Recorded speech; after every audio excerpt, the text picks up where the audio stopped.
Hello students, आज हम पढ़ेंगे अध्याय 7 जो है बहुकोशिकीय संरचना ऊतक मल्टीसेलुलर स्ट्रक्चर टिश्यू। इससे पहले मैं आप लोगों के लिए कुछ लाइन लेकर के आया हूँ। रख भरोसा खुद पर क्यों ढूंढता है फरिश्ते। आप ये क्यों सोचते हैं कि कोई भगवान आपके लिए दूत भेज देगा जो आपका कार्य सिद्ध कर देगा, तो ऐसा मत सोचिए। रख भरोसा खुद पर क्यों ढूंढता है फरिश्ते। पंछियों के पास कहाँ होते हैं नक्शे, फिर भी वो ढूंढ लेते हैं अपने रास्ते। तो आप अपना कार्य करते रहिए, अपना रास्ता ढूंढते रहिए आप, और उस रास्ते पर चलकर अपना लक्ष्य प्राप्त करते रहिए। तो आइए देखते हैं अध्याय 7 बहुकोशिकीय संरचना ऊतक। तो इसमें कौन कौन सी चीज़ें हम लोग पढ़ेंगे। तो सबसे पहले तो सभी सजीव, चाहे वे जंतु हों या पौधे, कोशिकाओं के बने होते हैं। पिछले अध्याय में हमने अध्याय 6 में कोशिकाओं का बहुत गहन अध्ययन किया था। दो पार्ट्स में हम लोगों ने उसका अध्ययन किया था। अगर आपने उसे नहीं देखा है तो जा कर के जल्दी से देख लीजिए, ताकि कोशिका क्या है आपको अच्छे से समझ आ जाए। तो जंतु हो चाहे पादप हो, सभी सजीवों का शरीर किससे मिलकर बना होता है, कोशिकाओं से, है ना। तो ये है कोशिका का हमारे जीवन में बहुत अधिक महत्वपूर्ण, इसलिए इसको बोला जाता है मौलिक इकाई, जीवन की मौलिक इकाई कोशिका। अब रॉबर्ट हुक एक वैज्ञानिक थे। उन्होंने क्या किया, कॉर्क के महीन परत को किसमें, सूक्ष्मदर्शी में देखा। तो वास्तव में उसको क्या मिला, जो मिला कॉर्क में जो मिला रॉबर्ट हुक को, क्या था, बहुत सारी कोशिकाओं का समूह था जिसको उन्होंने सूक्ष्मदर्शी में देखा था। और हुक ने अपने अवलोकनों में कोशिकाओं के समूह के एक सदस्य को क्या नाम दिया था, सेल, जिसको हम लोग क्या कहते हैं, कोशिका, सेल, है ना। पौधे एवं जंतुओं के विभिन्न भागों, जैसे पत्ती की सतह हो गया, चाहे गाल की आंतरिक संरचना हो गया, चाहे मछली हो गया, चाहे चूजे की मांसपेशियों आदि को हम लोग अगर सूक्ष्मदर्शी से देखें तो हमें क्या होगा, कोशिकाओं का बहुत सारा समूह सूक्ष्मदर्शी में दिखाई पड़ेगा। पौधे में पानी के संवहन के लिए कुछ कोशिकाएं होती हैं। जल जो होता है उसको जड़ से लेकर के पत्तियों तक और पेड़ पौधों के अन्य भागों तक पहुंचाने के लिए क्या होते हैं, कोशिकाएं होती हैं, जो उसके लिए जिम्मेदार होती हैं, आवागमन के लिए जल का, है ना। तो कुछ वृद्धि के लिए, कुछ जो दूसरी कोशिकाएं होती है उनका कार्य क्या होता है, पेड़ पौधों की वृद्धि करना, है ना। तो देखते हैं आपका इस अध्याय 7 का फर्स्ट टॉपिक।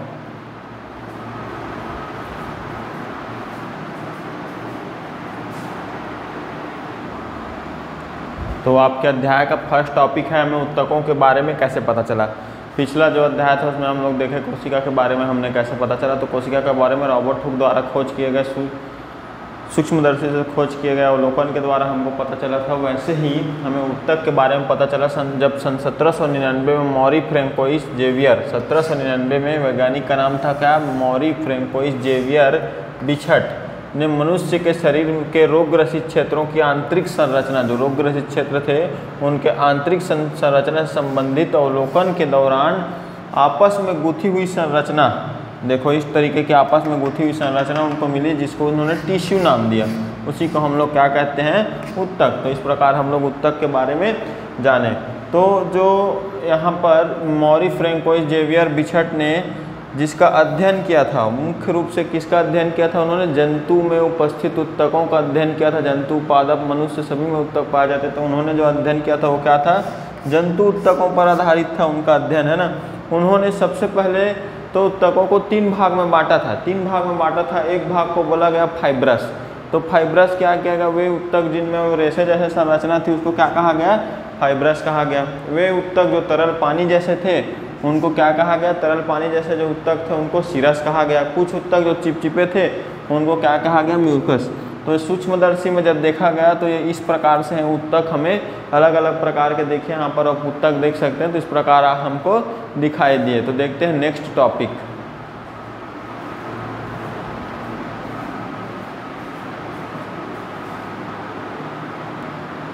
यहाँ नेक्स्ट टॉपिक है ऊतकों का समूहीकरण, ग्रुपिंग ऑफ टिश्यू।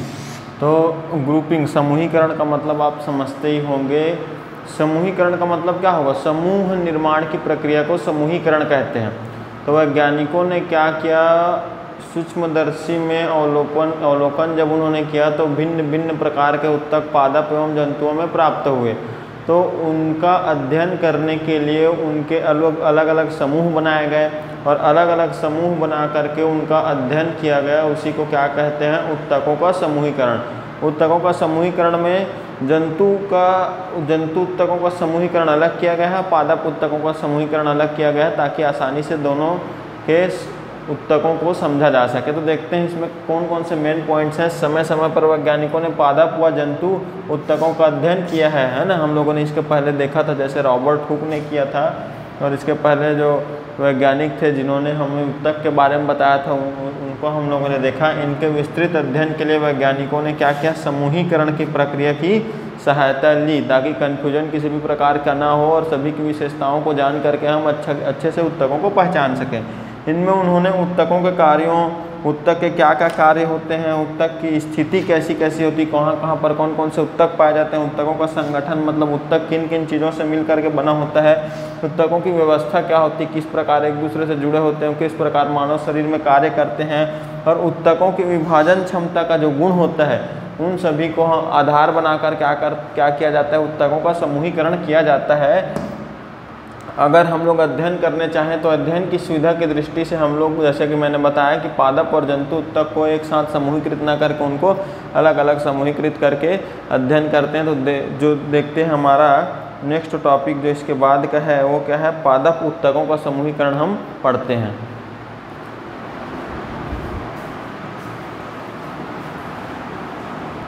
तो नेक्स्ट टॉपिक है हमारा पादप उत्तकों का समूहीकरण। तो पादप में जो उत्तक पाए जाते हैं उनको भी अलग अलग किया गया है। किसके आधार पर किया गया है? विभाजन व विभेदन के आधार पर किया गया है ना। तो दो भागों में बांटा गया है पादप उत्तक को। एक तो है प्रविभाजी उत्तक, दूसरा है स्थायी उत्तक। तो प्रविभाजी उत्तक क्या होता है? जिनकी कोशिकाओं में विभाजन की क्षमता होती है ना, उसको हम लोग बोलते हैं प्रविभाजी उत्तक। उदाहरण के लिए तने व जड़ के सिरों पर पाए जाने वाले जो उत्तक हो वो क्या है? प्रविभाजी उत्तक के उदाहरण है। दूसरा प्रकार होता है पादप उत्तक का, जो कि है स्थायी उत्तक, और इनकी कोशिकाओं में विभाजन की क्षमता नहीं होती, ये होता है स्थायी उत्तक, है ना। स्थायी उत्तक को संगठन के आधार पर दो भागों में बांटा गया। पहला तो सरल उत्तक और दूसरा जटिल उत्तक, है ना। तो आपके अध्याय में सरल उत्तक के बारे में दिया है कि इन उत्तकों में एक ही प्रकार की कोशिका होती है। सरल उत्तक भी दो प्रकार का होता है। कौन कौन सा? त्वची उत्तक और भरण उत्तक। और त्वची उत्तक नाम से ही आप समझ गए होंगे, पौधे के विभिन्न अंगों का बाह्य जो आवरण होता है वो त्वची उत्तक कहलाता है। और भरण उत्तक क्या है? पौधे के विभिन्न भागों के निर्माण व अन्य उत्तकों की व्यवस्थित करने में जो मदद करने का कार्य होता है, अन्य जो अंगों को व्यवस्थित करने का जो कार्य होता है वो क्या कहलाता है? भरण उत्तक कहलाता है ना।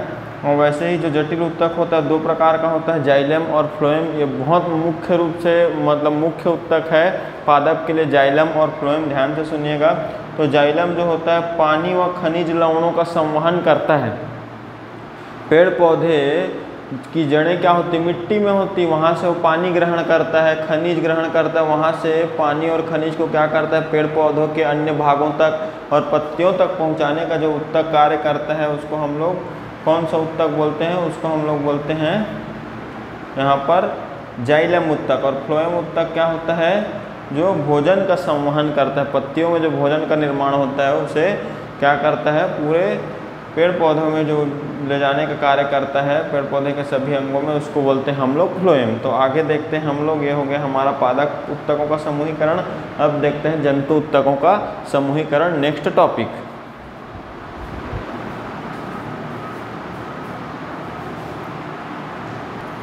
तो यह है नेक्स्ट टॉपिक, जंतु उत्तकों का समूहीकरण, ग्रुपिंग ऑफ एनिमल टिश्यूज़। तो जंतु उत्तकों को कार्यों के आधार पर चार प्रकार में बांटा गया है। पहला है हमारा त्वचीय उत्तक, दूसरा है संयोजी उत्तक, तीसरा है पेशीय उत्तक और चौथा है तंत्रिका उत्तक। जरा इनकी कुंडली देख लें। तो त्वचीय उत्तक जो है शरीर में पाए जाने वाले विभिन्न अंगों की सुरक्षा का कार्य करता है, क्योंकि बाहरी आवरण होता है ना, नाम से जान सकते हैं। संयोजी जो उत्तक होता है शरीर का निर्माण कर विभिन्न अंगों को व्यवस्थित करने, जोड़ने और सहायता प्रदान करने का कार्य किसका होता है? संयोजी उत्तक का होता है। तो पेशीय उत्तक क्या होता है? शरीर के विभिन्न बहुत सारे हम लोग कार्य करते हैं ना, उसको गति में वृद्धि करने का, गति प्रदान करने का कार्य जो होता है पेशीय उत्तक का होता है। और तंत्रिका उत्तक क्या होता है? शरीर के विभिन्न अंगों में संवेदन व उद्दीपनों के संवहन का कार्य तंत्रिका उत्तक करता है। तंत्रिका उत्तक देखिए, अगर जाने अनजाने में हमारा हाथ क्या होगा किसी गर्म चीज़ पर पड़ गया तो हाथ को क्या होता है, हम लोग नहीं हटाते, अपने आप हाथ हट जाता है। वो कौन करता है, ये तंत्रिका उत्तक के कारण होता है, क्योंकि उद्दीपन उत्पन्न हो जाता है। उद्दीपन उत्पन्न होकर हमारे मस्तिष्क तक सूचना पहुंचा देता है कि भाई हाथ गर्म हो रहा है, तो मस्तिष्क ऑर्डर देता है कि इसको हटा लिया जाए। तो ये तंत्रिका उत्तक के द्वारा क्या हो जाता है, हटा लिया जाता है। अब देखो त्वचीय उत्तक है ना, त्वचीय उत्तक के बारे में अगर हम लोग ध्यान से पढ़ें तो त्वचीय उत्तक हो जाता है त्वचा, मुंह की आंतरिक सतह, रक्त वाहिनियों के किनारे, फेफड़े की वायु कुपिकाओं व वृक्क की नलिकाओं में पाए जाने वाला जो उत्तक है उसको हम लोग क्या कहते हैं, त्वचीय उत्तक कहते हैं। और संयोजी उत्तक के बारे में हम लोगों ने पढ़ा कि ये क्या होता है, विभिन्न अंगों को सहारा देने व्यवस्थित करने का कार्य करता है। तो संयोजी उत्तक 4 प्रकार के होते हैं, अंतराली उत्तक, वसीय उत्तक, तरल उत्तक और कंकाली उत्तक। तो अंतराली जो उत्तक होता है वो क्या होता है, आंतरिक अंगों को सहारा देने का कार्य जो करता है वो होता है अंतराली उत्तक का, है ना। अंतरांगों, पेशियों, त्वचा के मध्य, रक्त वाहिनियों तथा तंत्रिका कोशिकाओं के चारों ओर अंतराली उत्तक पाया जाता है। वसीय उत्तक जो है, वसीय उत्तक शरीर के ताप को नियंत्रित करता है। हमारा जो ताप होता है वो बोलते हैं ना कि 98.6 डिग्री फ़ारेनहाइट होना चाहिए, तो उससे ज़्यादा या कम हुआ तो उसको बराबर में लाने का कार्य किसका होता है, यहाँ पर वसीय उत्तक का होता है। और ये त्वचा के नीचे वसीय उत्तक पाया जाता है। तीसरा जो प्रकार है संयोजी उत्तक का वो है तरल उत्तक। तरल उत्तक क्या करता है, ऑक्सीजन व कार्बन डाइऑक्साइड से का संवहन करता है और रोगों से हमारे शरीर को सुरक्षा प्रदान करने का कार्य कौन सा उत्तक करता है, तरल उत्तक करता है। और चौथा है कंकाली उत्तक, जो शरीर का ढांचा बनाने, कंकाल तो समझते ही होंगे ना, कंकाली उत्तक तो शरीर का जो ढांचा हमारा बना हुआ होता है वो ढांचा किसका बनाया होता है, कंकाली उत्तक। और ये जो संयोजी उत्तक के 4 प्रकार होते हैं, अंतराली उत्तक, वसीय उत्तक, तरल उत्तक और कंकाली उत्तक। उसमें से तरल उत्तक के 2 प्रकार होते हैं, एक तो रक्त और लसिका उत्तक, है ना। और यहाँ पर कंकाली उत्तक 2 प्रकार का होता है, अस्थि और उपस्थि। जंतु उत्तक के 4 प्रकार होते हैं, त्वचीय उत्तक, संयोजी उत्तक, पेशी उत्तक और तंत्रिका उत्तक। उसमें से पेशी उत्तक जो होता है उसके क्या होते हैं, 3 प्रकार होते हैं। पेशी उत्तक कौन सा, रेखीय उत्तक, है ना। तो रेखित उत्तक जो होता है, रेखित उत्तक क्या होता है, हाथ पैर गर्दन आदि से जुड़ी पेशियों को हमारी इच्छा अनुसार जो हम लोग हाथ पैर और पेशियों का कार्य करते हैं वो किसके द्वारा करते हैं, हम लोग अपनी इच्छा अनुसार वो करते हैं, रेखित उत्तक के द्वारा करते हैं। और कई कार्य ऐसे होते हैं जो हमारी इच्छा के विरुद्ध भी होते रहते हैं। हम लोग सांस लेते रहते हैं, हमको पता चलता है कि हम लोग एहसास नहीं कर पाते। तो इस प्रकार का जो जिसमें हमारा नियंत्रण नहीं होता वो कौन करता है, अरेखित उत्तक करता है। तीसरा जो है हृदय पेशी उत्तक है। तो हृदय पेशी उत्तक क्या होता है, हृदय में पाई जाने वाली जो उत्तक है उसको हृदय पेशी उत्तक कहते हैं, जो जीवन पर्यंत, जीवन की जहाँ हम लोगों की शुरुआत होती है और जीवन का जहाँ अंत होता है वहाँ तक जो उत्तक हमारे साथ कार्य करता है वो क्या होता है, हृदय पेशीय उत्तक। तो ये था हमारा जंतु उत्तक का सामूहिक वर्गीकरण, ग्रुपिंग ऑफ एनिमल टिश्यूज। आगे देखते हैं नेक्स्ट टॉपिक।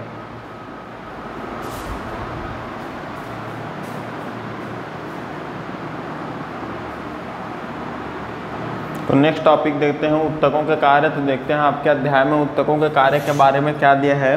तो उत्तकों के कार्य अभी तक हमने यह समझने का प्रयास किया कि उत्तक कोशिकाओं के समूह व उनके बाहर पाए जाने वाले वातावरण का सम्मिलित रूप है ना। इन दोनों की आपसी क्रियाओं के फलस्वरूप एक प्रकार के उत्तक ये एक से अधिक कार्यों को क्या कर लेते हैं, उत्तक हमारे एक से अधिक कार्यों को संपन्न करते हैं। एक से अधिक कार्यों को संपन्न हम लोगों ने देखा ना अभी, एक से अधिक कार्यों को संपन्न करते हैं।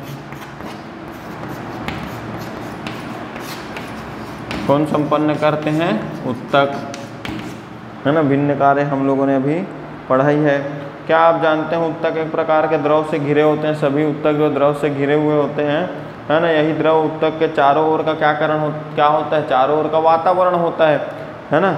इस द्रव के संगठन और आयतन में परिवर्तन उत्तक के क्रियाकलापों को प्रभावित करता है। मतलब जो उत्तक के चारों ओर जो आवरण होता है ना, उनका जो आकार और आयतन होता है वो क्या करता है, उत्तक के क्रियाकलापों को प्रभावित करता है।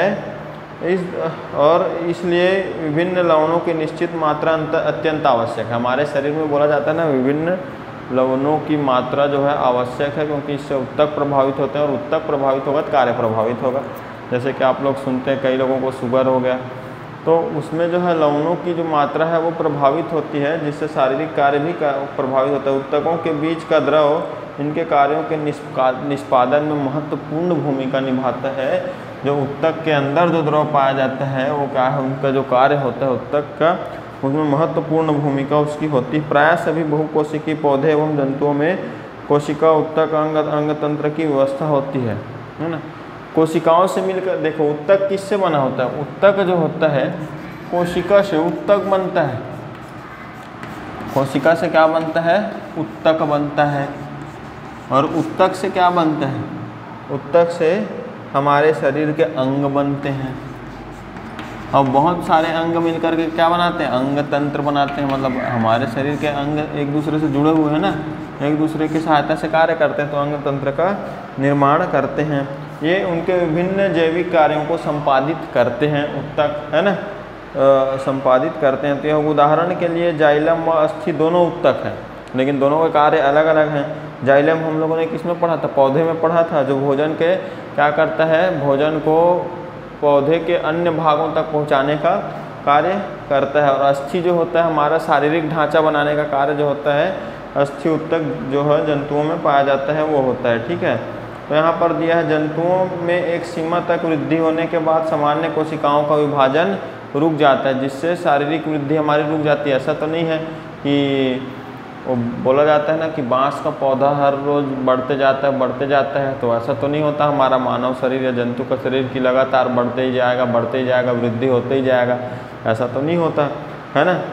परंतु कुछ कोशिकाएं ऐसी भी होते हैं जो अभी भी विभाजित होने की क्षमता रखती हैं, जिन्हें स्टेम कोशिका कहते हैं। स्टेम कोशिका जो कभी भी हमारे जीवन काल में या जीव जंतुओं के जीवन काल में विभाजित होने की और वृद्धि करने की क्षमता रखती है, उसे हम लोग क्या कहते हैं? स्टेम कोशिका उसको कहते हैं। जब भी किसी अंग की कोशिका मरकर झड़ जाती है तो ये कोशिकाएं नई कोशिका बनाकर उनकी क्षतिपूर्ति कर देती है। जब स्टेम कोशिकाओं का विभाजन होता है तो जैसे हम लोग को चोट लग गया, तो चोट लगने की स्थिति में वहाँ पर की जो कोशिका होती है वो मृत हो जाती है और वो हमारे शरीर से अलग हो जाती है। उस समय जो हमारे शरीर का रिकवरी करता है वो कौन करता है? स्टेम कोशिका। उसी के द्वारा नई कोशिकाओं, नई उत्तकों का निर्माण होता है ना। तो यहाँ पर क्या होता है? उत्तकों की संरचना व कार्य में संबंध, उत्तकों की संरचना व कार्य में संबंध है ना। उत्तकों की संरचना और कार्य में संबंध क्या है? देखो, जो बोला जाता है ना कि बड़ा सा बड़ा कार्य किससे होता है? यूनिटी, संगठन के द्वारा होता है। वैसा ही हमारे शरीर में एक कार्य तो होता नहीं, श्वसन होता है, हम लोग सांस लेते हैं, छोड़ते हैं, उत्सर्जन होता है, बहुत सारी चीज़ें हम लोग भोजन के रूप में ग्रहण करते हैं, उनका पाचन क्रिया हमारे शरीर में होता है। कुछ चीज़ें होती हैं जो हमारे शरीर के लिए आवश्यक होती हैं, जो हमारे शरीर में रुक जाती हैं और शारीरिक क्रियाओं में मदद करती हैं। और कुछ ऐसे पदार्थ हम लोग भोजन के रूप में ग्रहण कर लेते हैं जो हमारे शरीर के लिए हानिकारक होती है, जो अपशिष्ट पदार्थ के रूप में उत्सर्जन तंत्र जो होता है, वो जो व्यवस्था होती है उत्सर्जक अंगों द्वारा निकल जाती है ना। ऐसे ही हृदय का एक अलग कार्य होता है ना। तो ये जो होते हैं अंदर से, मतलब जो हमारे सभी अंग जो होते हैं क्या होते हैं? एक दूसरे से जुड़े हुए होते हैं और एक दूसरे की मदद से कार्य करते हैं। तो हमारा जो अध्याय 7 था बहुकोशिकीय संरचना उत्तक, इसमें क्या है? विभिन्न प्रकार के पादप उत्तक एवं जंतु उत्तकों का हम लोगों ने अध्ययन किया। जैसे जाइलम और फ्लोएम जो होता है पौधों का मुख्य उत्तक है, आप उनको याद रखिएगा। जो फ्लोएम होता है वो क्या करता है? खनिज, लवण एवं जल को क्या करता है?